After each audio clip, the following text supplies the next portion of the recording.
everyone, welcome in my channel. Today computer class. Hope so you are well and good at your home. Now my today topic is important protocols of internet. Means internet पर कौन कौन से protocols हैं जो work करते हैं. ठीक, protocols मैं पहले ही डिस्कस कर चुकी हूँ, फिर भी बता रही हूँ. It is a set of rules and guidelines, set of rules and guidelines which are provided by the internet or which we have to follow on the internet. Means हम प्रोटोकॉल क्या होता है, एक सेट ऑफ रूल्स होता है, कुछ guidelines होती हैं जिसको इंटरनेट पे हमें फॉलो करना होता है. उसी के अकॉर्डिंग हमें अपने किस तरीके से एड्रेस किसके पास जाएगा, किसका क्या वर्क है, तो वो सब हमें किसके थ्रू करना होता है, प्रोटोकॉल को. तो in simple language it is a set of rules and guidelines which will be followed on internet. Now come to the point, there are various types of protocol like HTTP, TCP, IP, SMTP, FTP I already discussed with you, and Telnet, SMTP I already discussed with you. Now the main important points are HTTP and TCP IP. First come to the point, what is TCP IP? The full form is TCP IP is Transmission Control Protocol. Transmission Control Protocol, and IP is Internet Protocol. Internet Protocol, because this works in the protocol on internet, that's why the IP is protocol, means internet protocol, and TCP IP means transmission control protocol. Now come to the work. TCP IP देखिए, it is a standard protocol which is used on the internet. ये आपका एक standard protocol है जो internet पे क्या करता है, वर्क करता है.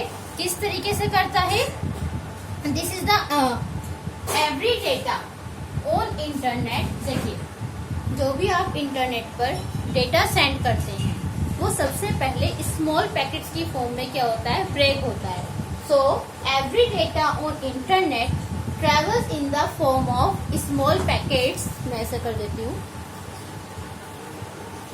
Small packets known as data packets. पूछा भी जा सकता है what are the data packets. तो डेटा पैकेट्स क्या होते हैं, इंटरनेट पर जो हम आपका डेटा जो होता है जब ट्रांसफर होता है, ट्रांसमिट होता है एक पॉइंट से दूसरे पॉइंट की तरफ, तो जो आपका डेटा ट्रांसफर होता है वो कभी भी फुल्ली जैसा एज इट इज एक सेंडर रिसीवर को सेंड करेगा एज इट इज नहीं जाता. जो आपका डेटा होता है वो छोटे छोटे पार्ट में ब्रेक हो जाता है, और उन छोटे छोटे पार्ट को हम वो जो छोटे छोटे स्मॉल पैकेट्स इंटरनेट के टर्म्स में उनको हम बोलते हैं पैकेट्स, और उन्हीं पैकेट्स को हम क्या बोलते हैं, डेटा पैकेट्स. तो वो यही कह रहा है कि जो भी डेटा आपका होता है वो आपके छोटे छोटे फॉर्म में, स्मॉल पैकेट्स की फॉर्म में क्या होता है, ट्रैवल करता है. अ सिंगल मैसेज, देखिए मैंने लिखा हुआ भी है, a single message is broken into multiple data packets. जो भी आपका सिंगल मैसेज होगा वो बहुत सारे multiple data means multiple packets में क्या हो जाएगा, ब्रेक हो जाएगा. which take different route to reach their destination. और वो डिफरेंट रूट से होकर कहाँ जाएगा, अपने डेस्टिनेशन पर जाएगा. कभी भी as it is original message receiver के पास नहीं जाता. क्यों, क्योंकि बीच में हमारे क्या होते हैं, हैकर्स बैठे होते हैं. वो हैकर्स आपके इंफॉर्मेशन को क्या कर सकते हैं, स्टील कर सकते हैं. बीच में ही उसको मैसेज को मतलब इंटरचेंज कर सकते हैं, चेंज कर सकते हैं. तो वो आपका इंक्रिप्शन और डिक्रिप्शन का टॉपिक है, वो मैं किसी और दिन बता दूंगी. फिलहाल आप ये देखिए कि जो इसीलिए उससे बचने के लिए जो आपका डेटा है स्मॉल पैकेट्स की फॉर्म में क्या होता है, एक मैसेज कई सारे, सपोज आपका एक मैसेज है तो वो मल्टीपल डेटा पैकेट्स में क्या हो जाएगा, ब्रेक हो जाएगा. और फिर यही पैकेट्स किसी और डेस्टिनेशन मतलब कोई भी रूट लेकर क्या करते हैं, सीधे डेस्टिनेशन तक पहुंचते हैं. तो this is the work of TCP IP. और साथ में क्या कर देता है, इसके साथ एड्रेस अटैच हो जाता है.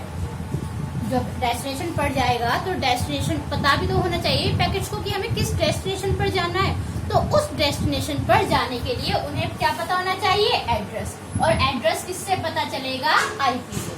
मैंने आपको आईपी एड्रेस इससे पहली वाली वीडियो में समझा दिया था कि एक डोमेन नेम होता है और एक आपका आईपी एड्रेसिंग सिस्टम होता है। जिसने मेरी वीडियो नहीं देखी वो मेरे डिस्क्रिप्शन बॉक्स में जाकर देख सकते हैं। इंटरनेट प्लेलिस्ट में आपको मिल जाएगी। तो वहां पर मैंने आईपी डोमेन नेम सिस्टम समझाया हुआ है, तो वहां से आपको पता चल जाएगा कि एड्रेस कैसे क्या होता है। क्लियर? तो यही मैं बता रही थी कि जो टीसीपी आईपी है वो फिर क्या करता है, एक साइड से मतलब ट्रांसमिट करेगा। देखो नाम से ही सजेस्ट कर रहा है, ट्रांसमिशन कंट्रोल प्रोटोकॉल मीन्स एक पॉइंट से ट्रांसमिट करेगा कहाँ? दूसरे पॉइंट की तरफ, और स्मॉल पैकेट्स की फॉर्म में मीन्स छोटे पैकेट्स की फॉर्म में, और साथ में क्या करेगा, उसके साथ एड्रेस क्या कर देगा, अटैच कर देगा। तो ये क्या होता है, आपका टीसीपी आईपी का वर्क होता है। And this is the most important protocol on the internet.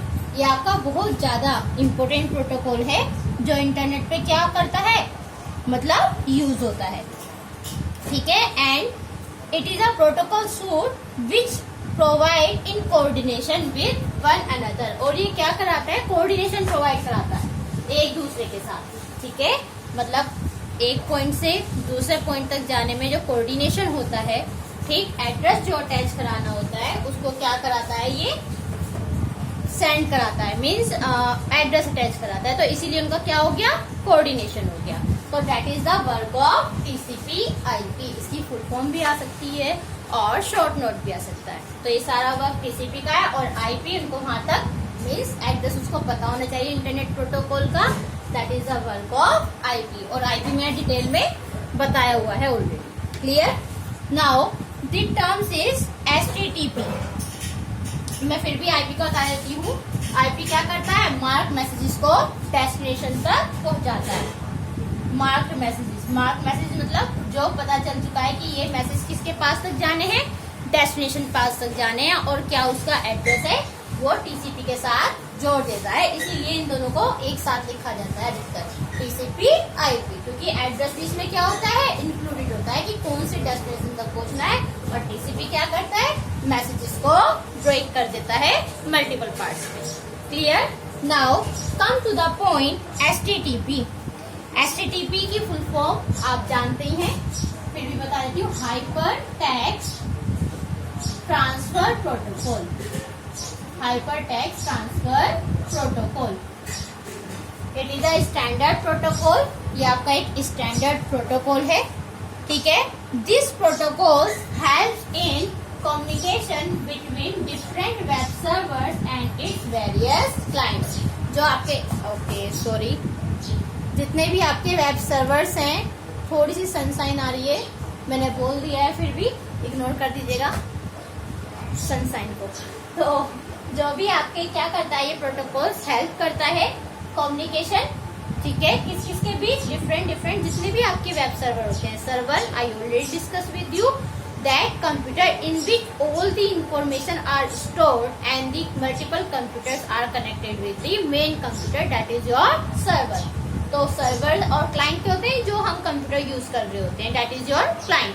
तो ये प्रोटोकॉल क्या करेगा, कम्युनिकेशन कराता है सर्वर टू क्लाइंट और क्लाइंट टू सर्वर। उनके बीच क्या कराता है, ये कम्युनिकेशन कराता है।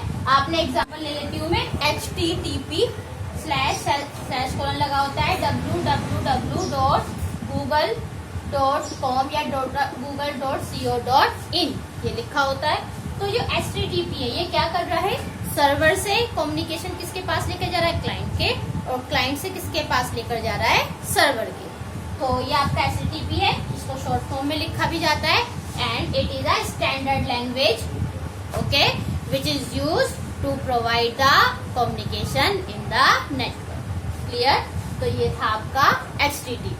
तो इस तरीके से आपका HTTP क्या करता है, वर्क करता है। हालांकि इसका अभी तक शॉर्ट नोट एग्जाम में नहीं आया, पर फुल फॉर्म आप देखिए, दिख रहा होगा, आ जाती है। ठीक है? तो ये आपका हाइपर टेक्स्ट ट्रांसफर प्रोटोकॉल है। और बस आज के लिए तो फिर यही दो टॉपिक मैंने बता दिए हैं मेनली, क्योंकि उसके अलावा telnet, FTP I already discuss with you, और TCP IP HTTP मैंने बता दिया। आज के लिए इतना ही। So good bye for today, bye.